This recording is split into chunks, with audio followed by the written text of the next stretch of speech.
L'un des éléments essentiels des IA aujourd'hui, on le voit bien, c'est un débat sur lequel M. Cavada a eu l'occasion de se prononcer à plusieurs reprises sur les données qui sont utilisées pour entraîner, qu'il s'agisse de données porteuses de propriété intellectuelle ou de données personnelles qui peuvent effectivement être sensibles pour les individus. Les données sont le cœur. Je n'emploierai pas la métaphore du pétrole qui me semble dangereuse dans ce cas-là. Les données pétrole du XXIe siècle, non. Mais c'est un élément central dans la manière de concevoir, mais aussi un outil, et on le voit en particulier en Chine, de contrôle remarquablement efficace des populations. Regardez ce que dit, par exemple, Shoshana Zuboff, professeur à Harvard, qui disait « Nous pensions chercher sur Google, mais en fait, c'est Google qui cherchait en nous ». Et c'est ça qui est important d'avoir en tête, c'est qu'aujourd'hui, ces mastodontes réunissent tellement d'informations qu'ils en savent tellement sur nous, sur vous, sur moi, qu'a priori, ils peuvent nous manipuler d'une manière qui était totalement impensable dans les temps passés où existaient les journaux, la radio, la télévision. On est sur un outil de précision et d'action sur les individus sans équivalent jusqu'alors. Un autre système, un autre témoignage de l'importance de ces données, c'est les cyberattaques qui ont eu lieu il y a quelques années sur les serveurs de Microsoft Exchange. Tout le monde pensait que c'était de l'espionnage.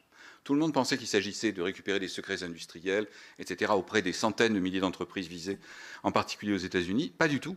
Il s'agissait d'entraîner leur système d'intelligence artificielle de manière à ce qu'ils deviennent, justement, comme on le voit maintenant aujourd'hui, avec la compétition qui se crée entre les deux blocs, qu'ils deviennent de niveau mondial et qu'ils puissent dépasser, le cas échéant, les systèmes américains.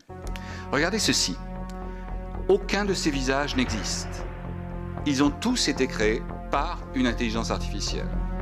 Vous pouvez créer aujourd'hui des profils sur les réseaux sociaux en l'espace de quelques fractions de secondes, grâce effectivement à des outils où vous pouvez sélectionner le genre, l'ethnicité, les particularités, lunettes, pas lunettes, etc. Tout ça peut se faire automatiquement à une échelle industrielle. Hop.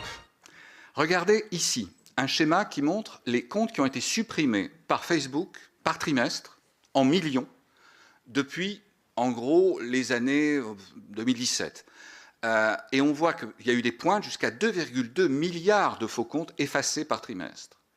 Aujourd'hui, on en est à 800, 700, 800 millions par trimestre. C'est-à-dire que chaque année, vous voyez des milliards de faux comptes qui sont effacés. Et donc, on voit bien qu'il y a une facilité volontaire de la part des plateformes de permettre à ce qu'on puisse créer extrêmement facilement ce dont se sont emparés les fermes à trolls d'un certain peu regretté Prigogine pour effectivement inonder les réseaux sociaux avec des systèmes d'intelligence artificielle qui ont la particularité aujourd'hui de répondre aux gens comme s'ils étaient des humains.